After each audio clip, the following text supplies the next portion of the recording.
Thanks for downloading this episode from Teachers Talk Radio. You can find the full schedule and listen back to all our shows at ttradio.org. Enjoy the podcast.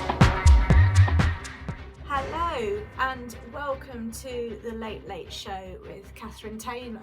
My name is Kathryn Taylor, of course, and tonight my special guest is Donna Lee-Fields, and I'm hoping that Donna's going to phone into the studio in a moment and we'll have a chat. She's an expert in talking about language, learning and pedagogical approaches, exploring the differences between project-based learning and phenomenon-based learning projects with sparks that support the development of essential 21st century skills in our students. So I'm really looking forward to speaking to her about that.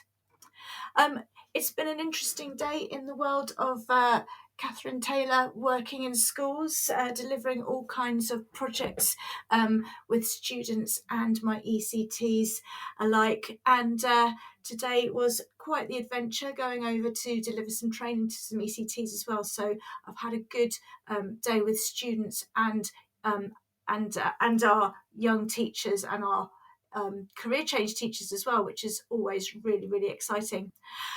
Before we speak to Donna, I'm going to go to the news and hear some messages, and I'll be back with you speaking to Donna after these short messages. In today's educational environment, students and teachers are juggling a mix of face-to-face, online and blended learning courses. Canvas by Instructure helps teachers navigate these diverse learning experiences with a user-friendly virtual learning environment that offers flexible access to courses and a consistent learning experience, all while streamlining everyday teaching processes. The world's best schools and universities are using Canvas to create dynamic courses, collaborate seamlessly, and access actionable data that drives student success. This show is brought to you in partnership with John Catt Educational, publishing professional development books and resources to support great teaching and learning in schools around the world. Have you checked out their latest releases? Use the code JCTTR2324 for 20% off your order. Don't miss out. Visit johncattbookshop.com to explore their full range of titles and advance your own professional development today. Happy reading. Are you looking for lesson planning materials to kickstart the new term? We've got you covered. The Day is a global online resource that turns the news into lessons. We're offering listeners a free resource on Andrew Tate that you can find on thedaynews.co/Tate. Inspire personal development and critical thinking for your students by downloading the Tate Debate today and feel more confident addressing sensitive topics with your class. Visit thedaynews.co/Tate to find out more. This is Teachers Talk Radio, and this is Teachers Talk Radio News. Just Stop Oil have spray-painted universities across England. The climate campaigners used orange paint to coat buildings at the universities of Leeds, Manchester and Cambridge, according to a report on the BBC News website. The latest protests came after other universities across the country were also targeted. Just Stop Oil say the protests are against the UK government's plans to licence new oil and gas projects. The BBC report featured comments from a spokesperson for University of Leeds, which said that whilst they support the right to legal protest, they were hugely disappointed that the results had been vandalism. At the University of Cambridge, a protester painted the neo-Gothic King's College orange and was confronted by members of the public. The majority of protesters have been arrested and charged with criminal damage. After the Tory party conference, attention turned to Labour's proposals for education should they be elected. Bridget Phillipson, Shadow Education Secretary, said a Labour government would upskill non-maths specialists in primary schools to create the maths equivalent to phonics. The announcement marks a clear dividing line with Conservative policies, with Labour focused on the youngest school children, whilst Conservatives have focused on extending compulsory maths teaching to 18. The curriculum review would also be tasked with bringing maths to life and directing teachers to show children how numeracy is used in the world around them. The plans have been tentatively welcomed by the NAHT, and General Secretary Paul Whiteman said it was vital that Labour builds upon the excellent maths teaching that is already taking place. Jeff Barton of Askell added, ensuring that primary schools have the funding for the resources they need was vital to improving attainment. After the distressing news of events unfolding in Israel, many news outlets have reported on government plans to support Jewish schools with extra security guards. Security and police patrols have already been increased, but the government has given £3 million in funding. Measures taken by some schools already include pupils being told to remove blazers and school trips being postponed. The BBC also reported that 3 schools have closed due to concerns.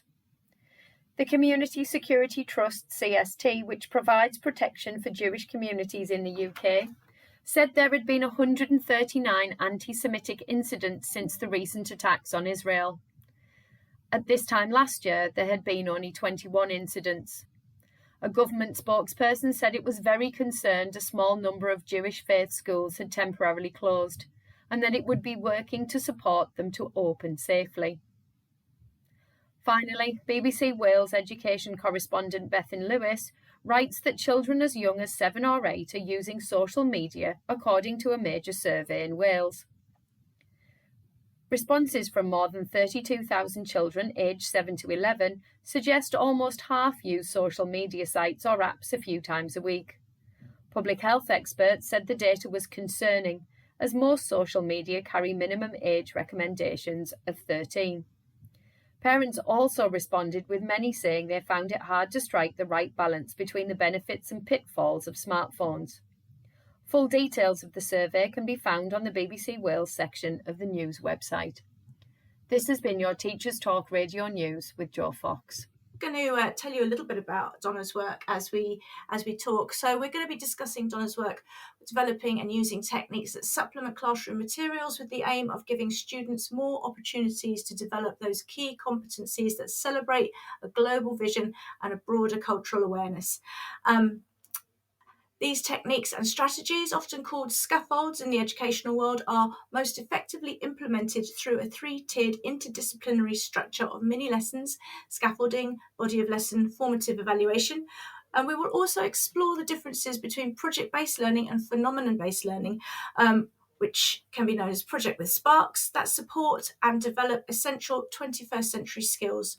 Now, do remember that if you are listening live and would like to join us, either to post questions in the chat for Donna to answer, or if you'd like to call in and speak to us, then please download the Podbean app and visit ttradio.org and listen live on the homepage. My goodness, it's a pleasure to be here, Kathryn. Don't worry at all. Thank goodness. All right, so I'm so happy to have you in the studio. Thank you so much, and welcome to the show.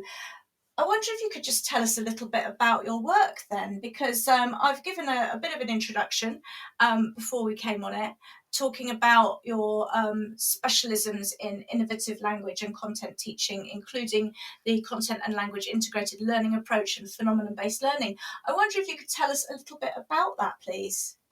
Sure. I can just tell you, your listeners probably already realize right now I'm from North America. I'm not from England, but I still am passionate about education. There's no really but there.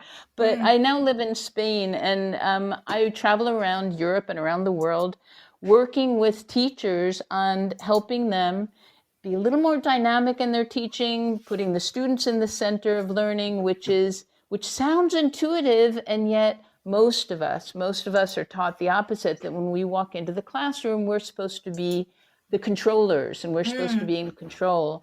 And what I try to do is encourage teachers to let go of the control and have students be a lot more participatory. So we could start there. Now that sounds really great, and I think that's so interesting, isn't it? Because I mean, I work with a lot of beginning teachers and trainees, and I think it is a sort of a mindset thing. There's certainly people who have have the impression that you can't show them any fear. You can't, almost talking about the students as if they're going to be catching you out and all the rest of it. I think it does make us put up barriers which actually are quite, they go against actually the project of inspiration and teaching, don't they? I think that's a really important point, Kathryn. It's the same as parenting. It's so similar. We were brought up by parents who were very authoritative. At least I was, and I don't know, perhaps you were as well. And they were supposed to be the adults. They were supposed to be the authority. And the same in teaching. And yet, the more transparent we can be, I'm not saying show weaknesses, but transparency, and explain that we don't know everything and that we're human too, and that we're learning every day. And I think that's very important, that our students know that if we don't know something, we will admit it and find the best answer possible with their help, if possible. I know, and it is an interesting dynamic, especially perhaps a generational thing. Trying to encourage students to see that fact that we are all learning all the time, and we don't have all the answers, and actually it's knowing what to do when you don't know what to do that actually is what's going to serve them very well, isn't it, in this life? I think that's a really good point. I think maturity has a really important place in the classroom, and I know a lot of children who are more mature than a lot of adults. And part of being an effective teacher is by showing strength even when we're not sure about something contextual. And just saying, you know what, I think that's a very interesting question, or this is a very challenging problem, and I'm going to think about the answer, or I'm going to find the answer. So our students see our processing so that they know how to process. And that's really critical in the learning environment, to model that sort of dynamic. Absolutely. And it builds their resilience as well, I think. I think that's a really important point as well, because what I tell teachers is at the base, as much as we don't want to admit it, our students are not going to learn most of the content we present in our classes, but what they will remember is how we felt about them, how we showed them whether we felt they were valuable or not, and basically modeling what learning is, how important we think it is, so that they will go out into the world, they'll leave the classroom and continue wanting to learn in some way or another. Yeah, absolutely. I mean, I'd just like to sort of take it back a step and just sort of, could you tell me a bit about a day in the life? What do you kind of do, and how did you get to be doing the things you're doing these days? Sure. This is interesting because I'm a teacher trainer, so I have the great good fortune to be invited by publishers and by the schools themselves to go into the classroom. And in the United States, where I'm from, it's very common to go into the classroom. The parents go in and they're very welcome there. In Spain, where I'm living now, and I just came back from Finland, it's the same thing. You really are not supposed to go into the classrooms. It's not comfortable for the teachers. There are mandates about it. And I'm saying that because I do have the great good fortune to be able to go in so I can see what's happening in the classroom. So my day-to-day used to be going from school to school, going into the classroom and supporting the teacher, trying my best to have them feel safe and secure while I was observing them, which is not a very comfortable dynamic. Yeah. These days, I'm doing more things online, which I also really like, and I found that it can be just as effective. But mostly, I'm just finding ways to support teachers with whatever's coming up for them. No, that's really great, and I think it's so interesting. Actually, I was surprised that you said Finland. I think Finland sort of sits in all of our educational consciousness as sort of this. Everything's very, very strong and very open and very dynamic, and they're winning all the stuff, although I'm not sure that's necessarily true these days, but it's the view we have. So I'm really surprised to find that they're quite closed off in terms of letting people into the classroom. They are really restrictive, and I'm always surprised as well. And I love going to Finland. I love it. And there is a whole myth about the Finnish school system. And in many schools, that's true. And in many schools, it's the same as all over the world. They're doing their best as well. And you're right in that Finland is not at the top anymore, although we should whisper that. I think they're probably second. But Estonia is at the top of the educational system right now. But yeah, they are restrictive. In Finland, it's very interesting because to be a teacher, you have to have a master's at least in preschool, primary, or secondary. And it's very regimented in a sense. So yeah, it is surprising. Yeah, that's really interesting. A bit of sidetrack there.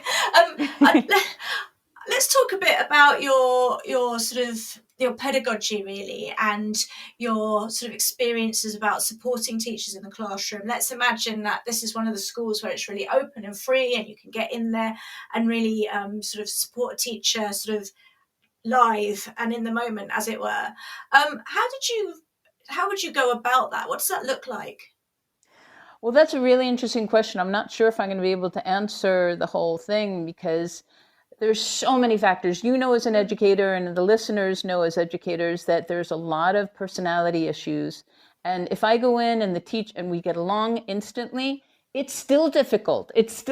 So imagine if I get in the classroom and the teacher's a little defensive, or you know, they something about me sets them off. It triggers them. Then it's going to be equally difficult. What I try to do when I go into a classroom, I'm not so much interested in the content. I'm interested in the whole learning environment. And at the base, what my goal is to support the teacher in creating an environment so that when the students leave the classroom, they feel just as empowered as inside it. What that means is focusing on 21st century skills. And if you want me to, I think probably most people know what 21st century skills are, but they're the ones that are not necessarily in the curriculum. So when I go into a classroom, I will first chat with the teacher. Hopefully, I have at least 2 minutes to just say, listen, I'm here to observe. I'm not here to judge you. I'm here to support you. Hopefully they believe me. Most of the time they're very nervous. Again, we're humans. We're teaching little humans. And what I'm trying to do is help them relax, lose a little bit of control, trust the students a little more, and have the students be the center of attention. Yeah, that's so brilliant. Thank you. And you know, what drew you to being a teacher trainer and engaging in this work? Wow, these are wonderful questions. I love them because most people say, how did you become a teacher? And you're asking how I became a teacher trainer. I'm a teacher first and foremost. I just want everyone to know that because I absolutely love teaching. I'm also passionate about teacher training. At some point, I loved being in the classroom, but at some point I said, you know what? I don't want to be one of those bitter teachers in the teacher room smoking a cigarette. I don't smoke, but smoking a cigarette and just complaining all day long. And you know that happens, unfortunately. And I said, I need something more. And so I went back to school, I got my doctorate, and I had a little break from the day-to-day. And I found I had something to say. And so I started going to talks. Publishers heard me. They liked how I said it and what I was saying. And I just went off from there. But it's really important to have something to say instead of just deciding, oh, I want to be in front of people. I want to talk. That's not what it's all about. Yeah, no, absolutely. And, you know, I can empathize with that because, I mean, I'm still in the classroom, but I'm doing my doctorate at the moment, and good for you. Thank you. One of these days I'll finish it. But it's you definitely get to a point where you think it's just, I don't want to just be in the grind. You know, I want to do something else. I've got, like you say, something to say and something to contribute that can actually, you know, because I got seeing those teachers grumpy in the staff room, you just thought you can either decide that you're just going to let this play out, or you can decide to do something about it, can't you? That's right. That's exactly right. And I admire you because I know that you have a child and that must be so challenging. And a lot of getting a doctorate, just so you know, is finishing. So I encourage you to finish it. And you never know where it's going to lead. Well, that's it. I don't know. I'm a bit like the cat, you know, I don't know what I'm going to do with it once I've got it. But That's right. That's right. It's an interesting journey, and so let's talk a bit about the content of that doctorate then. So what was it focused on? Project-based learning, phenomenon-based learning? Tell us a bit about the actual pedagogy of it then. Okay, you're going to be a little disappointed in this, Kathryn, because my doctorate actually was not in education. It was on literature. Oh, well, I'm sure that's wonderful as well. So, okay, tell us a bit. This is bad radio host researching. No, tell us- don't worry. I don't tell everyone because most people assume it's on education. What I will say to make a nice segue and to save both of us is that having finished the doctorate, going to school just teaches you discipline. And so once I knew how to research a little better, and once I knew that this is going to lead to this, and I can expand on and help the processing, the whole dynamic of getting a doctorate helped me then when someone called me up. This is a segue. It's going to make sense. Someone called me up and said, Donna, I'm going to Mexico. I need you to research phenomenon-based learning, get it together, and we're getting on the plane. And in a month, I had no idea what phenomenon-based learning was before then. In a month, I had to do an enormous amount of research and pull it together. And it wasn't just that I had to educate myself enough about this topic, and there was no one source where it was. I had to make sure that it was organized enough to educate 50 teachers in primary, secondary, and university level in Mexico in 30 days. And so that's how I started. So it's I think you're absolutely right, isn't it? The skills that you get through that academic process really do stand you in very good stead as a springboard to sort of getting into other things. So having learnt about it in this 30 days, now you're the expert. Tell us a bit about it. Phenomenon-based learning. Okay, I love phenomenon-based learning. I feel like it's one of the most organic ways that we can help students transition out of the classroom into the professional world, whatever profession they want, if it's vocational, if it's staying in the academic environment, more traditional systems, whatever it is. Many people might know that Finland has betted now on the phenomenon-based learning. It's not an ideal situation there. Some of the schools are doing it, and a lot of them are struggling just like everywhere else in the world. But phenomenon-based learning, essentially, I call it project-based learning with sparkles. It has, lovely. I mean, it just has a lot of different elements, such as it has to be interdisciplinary. It includes the 5 C's of CLIL, which is the content, language, integrated learning dynamic. A lot of the time, project-based learning is based in bilingual classes, but it can be anywhere. And other things that needs to be publicly presented at the end. And that could just mean the parents, but the students just need to know that someone outside of the classroom is going to hear their work. And it's based on real life issues. So it's really magic. It helps the students become more autonomous and learn collaborative skills. So could you give us maybe a worked example of a particular instance where you've used this and you felt that it really made a difference to the students and perhaps even to the teachers? That is such a wonderful caveat that you said to the teachers also. And I've worked with a lot of teachers doing these projects, but I'll go back to one of the teams in Mexico that I first worked with because they were incredible. And there were 8 teachers from 8 different disciplines, and we're including art and PE and history and physics, sciences. And what they did is they created a project called Where Do Art and Migration Meet?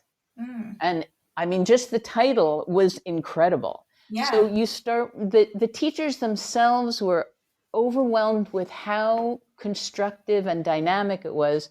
And they sent me videos afterwards of the students with so much confidence and such pride in the research they had done and the artwork and the conclusions they made. So it has to do with teachers really enjoying their work again, finding new elements that really sparked their interest. And it's about the students becoming proud of themselves and trusting each other and so much more. I know I'm sounding very idealistic, and yet it's true. It's true, Kathryn. No, it sounds really. I mean, what a brilliant topic. I mean, there's so much that Right? even a doctoral student could go to town on that, and I think right. one of the things that certainly I've noticed over the years, and I've done some work with philosophy for children, which I don't know if you've come across, but that's another pedagogy that encourages students to really engage and take ownership, is just how mature some of the responses can be, that perhaps in a more traditional pedagogical framework we might not imagine that they could achieve. And so we we teach to a level which doesn't really satisfy their curiosity. And, I wonder what your thoughts are about that sort of thing. Yeah, I love that, because a lot of times teachers, maybe unwittingly, are teaching to the lowest common denominator because they want to be sure that everyone understands what's going on. And yet what I try to encourage teachers to do for their benefit as well is to have the highest expectations they can, to believe their students will reach those, maybe not all of them, but a lot of them, and then do everything they can to help those students reach their highest expectations. And so, yeah, there's a lot of times that teachers don't believe their students can achieve some of the things that we propose to them. But if they don't try, they're never going to know. And what you're saying as well is it's the whole attitude in the classroom changes when we believe something may happen, when we create enough materials and resources so it does. And just watching the sparks in our students' eyes, it's priceless. There's nothing like it. No, that's really brilliant. Thank you. I wonder, let's flip it a little bit then. So you're talking about the teachers who are going to be trained in this particular delivery pedagogical method. And, you spoke earlier about how some of the teachers, they look a little nervous, perhaps they're a little defensive. How does that work in terms of the wraparound sort of experience for the teacher that you're working with? You said you have 2 minutes at the beginning. How does it work? Do you get a debrief afterwards? And what's the sort of feed forward in supporting them to embrace these kind of techniques?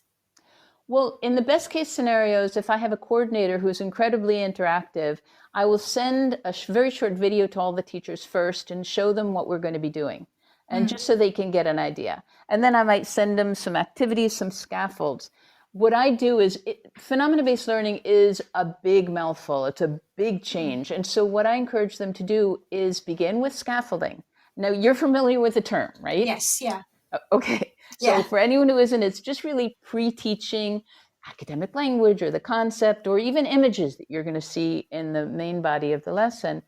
And if I can convince a teacher to risk their nervousness by beginning with a scaffold, just a scaffold, it changes the whole dynamic of their lesson, because a scaffold can be maybe 10 minutes at the most.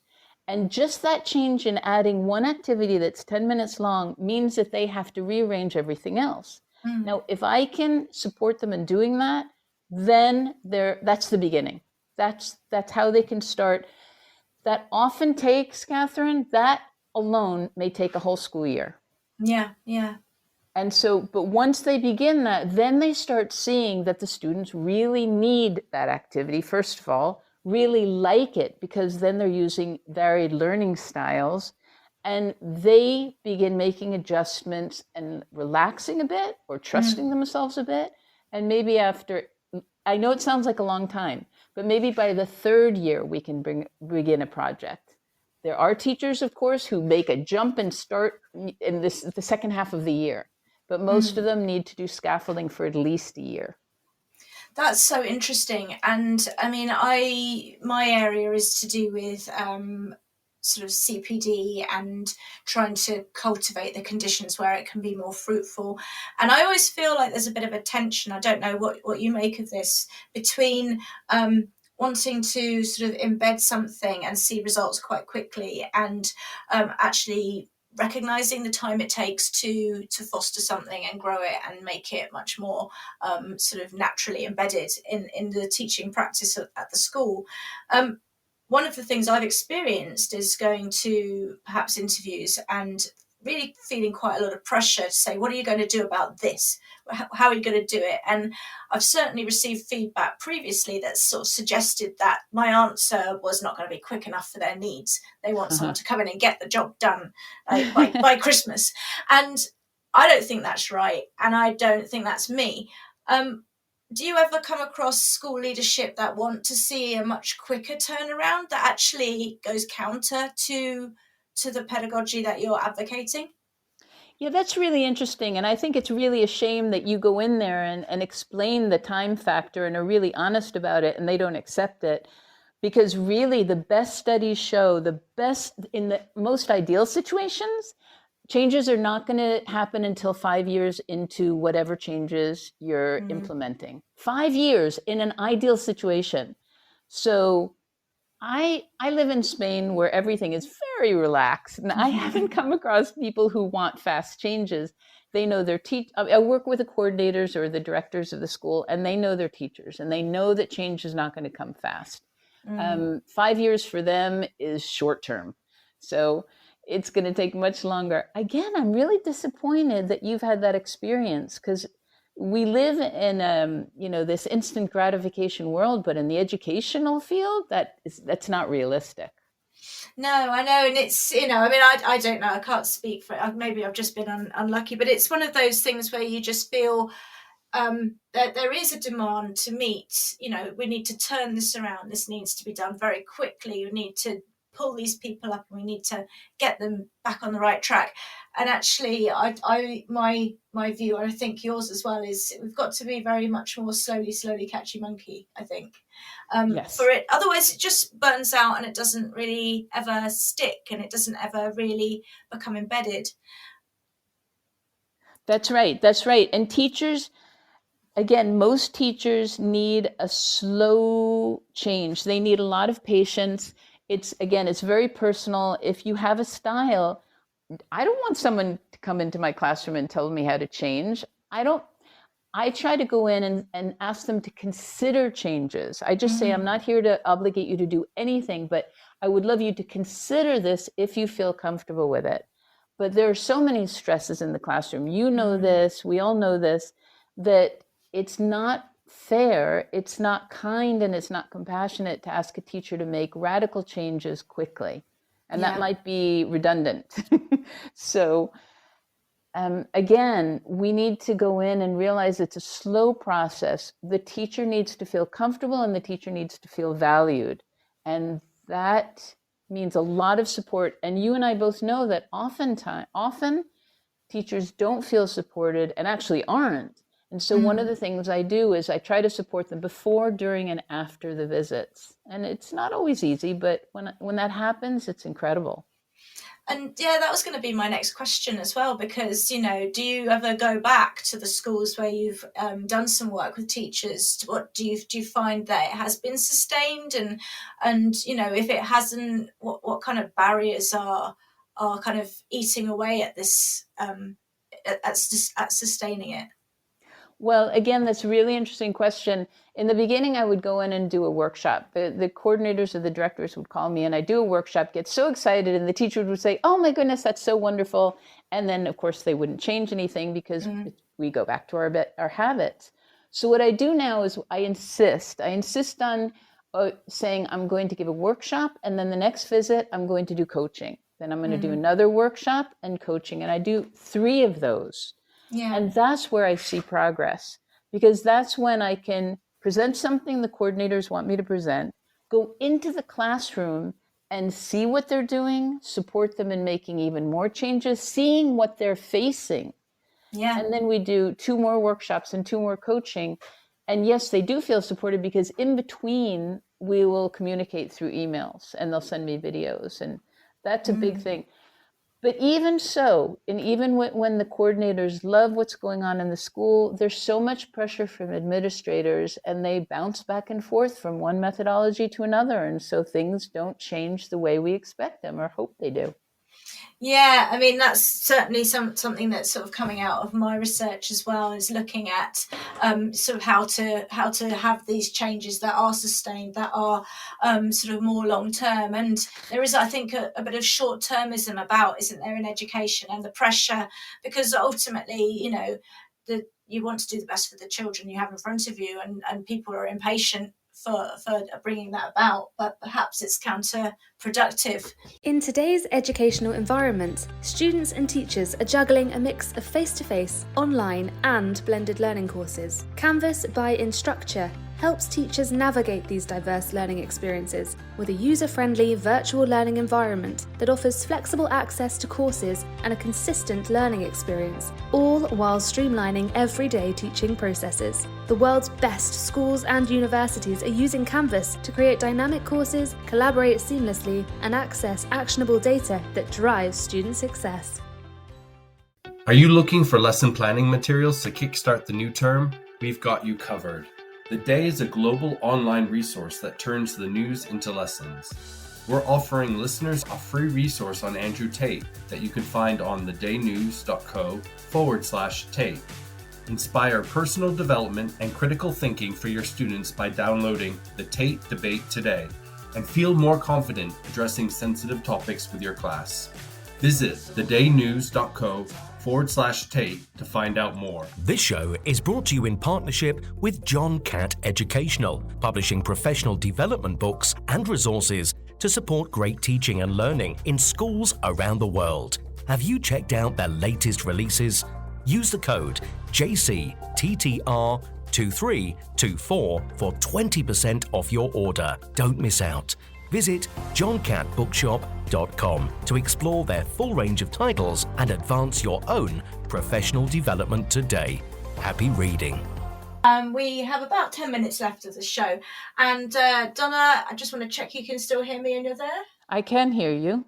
Fantastic. Well, I can see that Paul has put a comment in the chat, and his question is this approach applicable across all ages, or is it more successful with a particular key stage?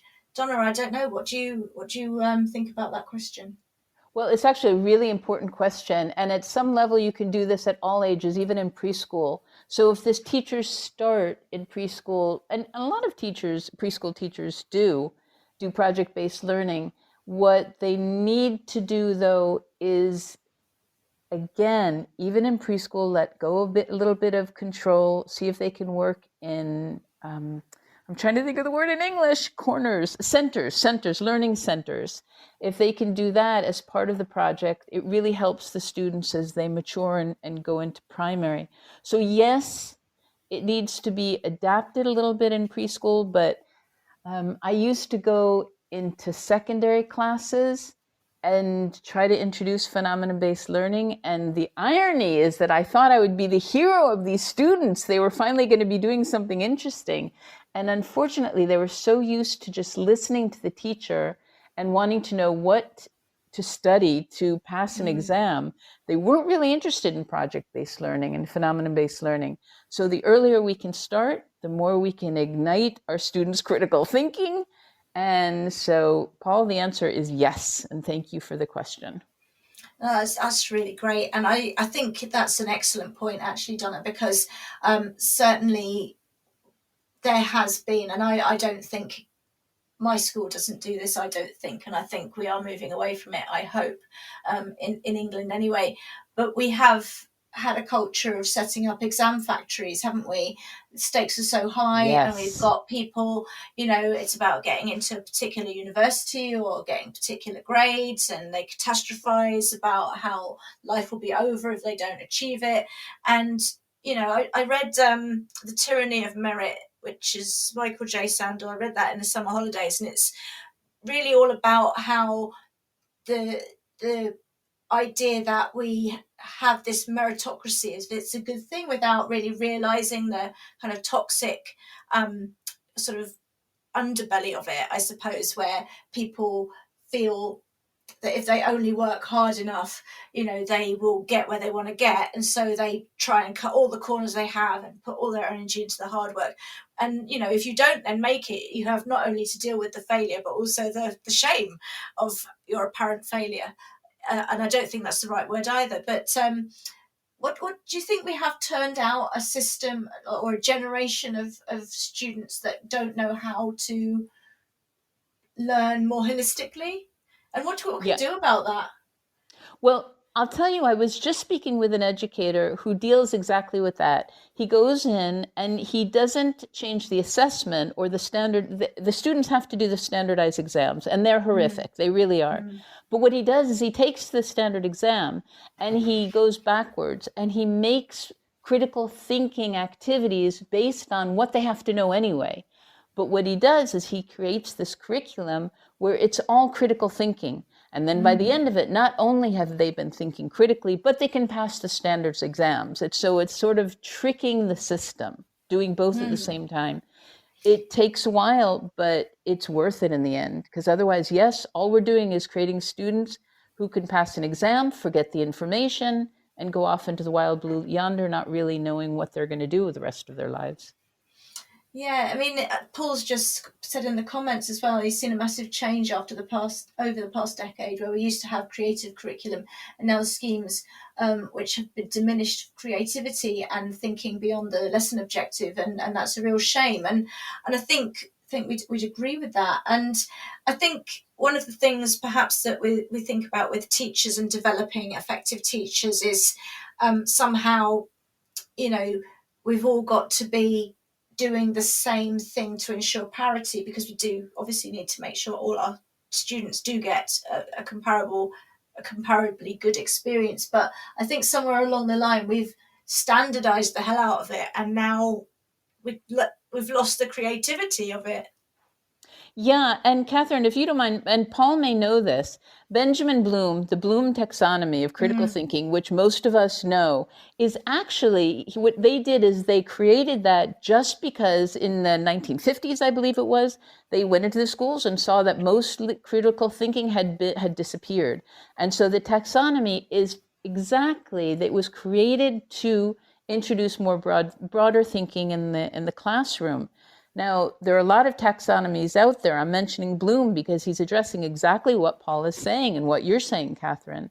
We need to broaden our lessons, and we need to believe in our students that this is for their benefit. The problem is it's so much easier, the lower order thinking skills. It's so easy to create a lesson for it, ask those questions, and assess the answers. And that's really the big problem. You give students a higher order level question and there's no one correct answer. It means that the teacher really has to pay attention and balance a lot of different elements, not just the answer, how they came to the answer, how they expressed their conclusions, what was behind it, et cetera, et cetera. So it's not an easy question. It's not easy at all, and I don't know what it's like in Spain, but certainly in England, sort of we have a very knowledge-rich curriculum, and certainly knowledge and learning is measured by how much children know and how much children can remember, and I think that's what we're all being judged against now in terms of our inspection framework, and I think that does lead to a lot of recall and not necessarily encompassing, which I am sure is the retention, but it doesn't encompass the creativity, does it? No, it doesn't encompass creativity. And in Spain, it's really pretty horrific just because most of the learning is based on memorization, and they have to memorize, and memorize more. And if they don't say it exactly how it's written down, they get penalized. And it creates a whole population of people who are really very, they have blinders on. They can only talk about what they've memorized, which is very unfortunate. And it's not for their benefit. It's not for it doesn't generate a holistic environment. And or a holistic person, really. Or a holistic person. There you go. No, that's really great, and we are very nearly at 9 o'clock. At 10 o'clock, and I am going to wrap this up very shortly. And I do apologise that we had such a shaky start. Donna, it's been so fantastic speaking to you. I wonder if you could leave us with maybe your thoughts on, if you had a magic wand, what would you change in the world of education if you had one wish? If I had one wish in the world of education, good Lord, let me think. I would say, no, take your time. No. I'll do it really fast. I would say the more we can co-create with our students, the more we can show how much we value them, the more that we can sort of emit a feeling of an environment in which they are empowered, and do whatever we can to help them feel empowered, then we're doing our job. Don't worry about content as much. Think about the 21st century skills, how you can include them in any task, and you are doing an incredible job. Oh, that's brilliant. Thank you so much. Thank you, Donna, for ringing in and for being our special guest this evening. That's been Dr. Donna Lee Fields. And thank you to everyone who joined us live, and to Paul as well for your questions and your participation during tonight's show is very much appreciated, as always. Remember, there are Teachers Talk radio shows all week. Please join me again fortnightly at the same time, and you'll be able to download this content and plenty more from the Podbean app or wherever you get your podcasts from. Bye for now.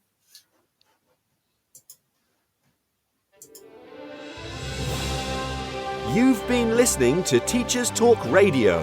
Tune in live and listen back at ttradio.org. We look forward to hearing from you next time on Teachers Talk Radio.